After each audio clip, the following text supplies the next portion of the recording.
สบายดีนะวันนี้สิมาเทสตั้งกล้องนะ MC เนาะ MC ใส่เป้เนาะพับท้ายเข้าเนาะพับท้ายเข้าตั้งแต่ปลายเก็บเสียงเนาะฮอดจุดนี้เนาะ53เซนเนาะอันนี้ใส่กระเป้ไปได้สบายเนาะเราตัวนี้นี่30เซนเนาะมันประมาณนี้เนาะเราเนาะต่อไปนี้จะเป็นกวยเก็บเสียงอยู่ห้องนึงเนาะก็ถือว่าตัวนี้กับสเปคจัดเต็มเนาะอันนี้สิมารีวิวคร่าวๆให้เบิ่งเนาะสุดสุดโหลดก็เป็นของไซงอนตัวนี้นะ MC ไซงอนเนาะถังตัวนี้เขาก็เอาถังเป็นถังดำด้านเนาะ 0.30 ตัวนี้เนาะ62มิลเนาะความใหญ่เนาะเราเป็นเราทองเหลืองเนาะ12เกลียวยาว30เซนเนาะอันนี้ใส่เก็บเสียงกับครอบลำเป็นอันเดียวกันเลยเนาะ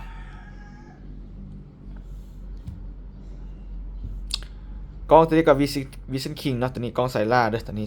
3.9นาเลนส์40มิลเนาะ IR นะมีไฟสลิงตัวนี้เนาะสลิงฝั่งแก้วรุ่นนี้เนาะถือว่าใช้งานดีสำหรับไซล่าเนาะน้ำหนักเบาประมาณ3ขีดกับปลายๆเนาะ3ขีดแก่ๆบ่ฮอด4ขีดนะไปเทสบึงกลุ่มเลยเนาะประมาณ18-19หรือว่าประมาณนี้เนาะ18-19เมตรเนาะก็ใส่ยังบ่ทันได้เทสกลุ่มนะไปเบิ่งนำกันเลยเนาะทดสอบเบิ่งเนาะทดลองเบิ่งเนาะเมื่อกี้เดี๋ยวว่าเฮายิงไป2ลูกเนาะถือว่าตกสูงหน่อยนึงเนาะเดี๋ยวเฮามาเทสเบิ่งเติมเนาะอีกจักลูก2ลูกแล้วจัง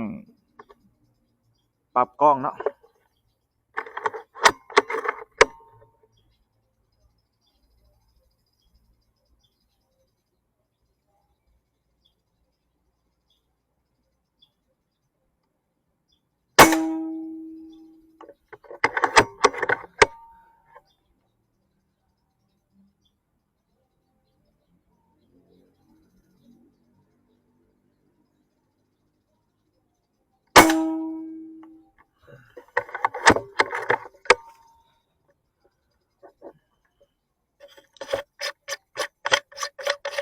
คือว่า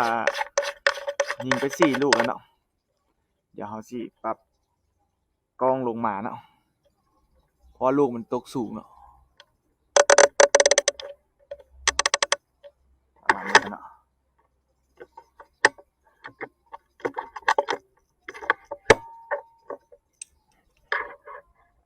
อันยิงเป้าถึงวันนี้เนาะ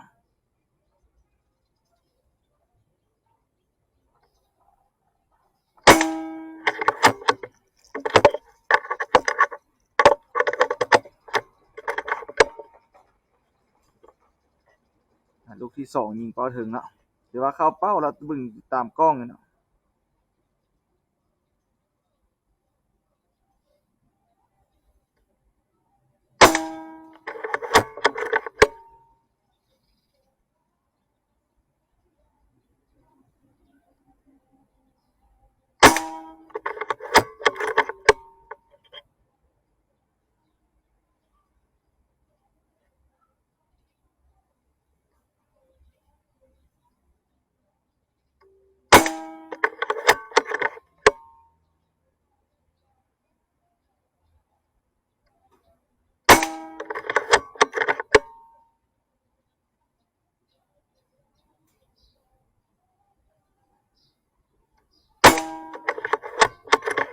ลูกสุดท้ายเนาะ